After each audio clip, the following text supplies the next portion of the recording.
Nakapagligtas ng malaking halaga ng iligal na droga ang mabilis na pagresponde ng Linapakan Municipal Police Station matapos makatanggap ng ulat mula sa Barangay Maroyog-Royog, Linapakan, Palawan.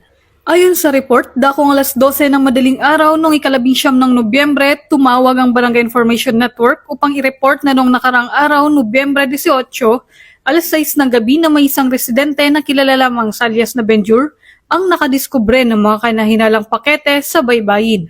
Agad na nagtungo sa lugar ang Linapakan MPS kasama ang mga tauhan ng Provincial Police Drug Enforcement Unit at Barangay Chairman. Pagdating sa Sitio Kalilenday, natagpuan nilang iba't ibang kahon at troll bags na balot ng itim na tape at naglalaman umano ng hinihinalang cocaine.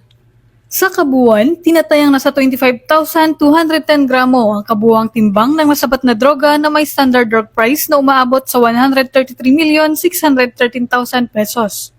Ayon sa PNP, nakita sa ilang kahon ang tatak na stone na siyang nagbigay linaw sa posibleng pinagmulan o marka ng sindikatong nasa likod ng operasyon. Muli nitong pinapakita kung paanong nagiging target ng mga drug syndicates ang mga baybayin at isla para sa kanilang illegal draft of points. Pinuri ni Acting Chief PNP, Police Lieutenant General Jose Melancio Sinortates Jr.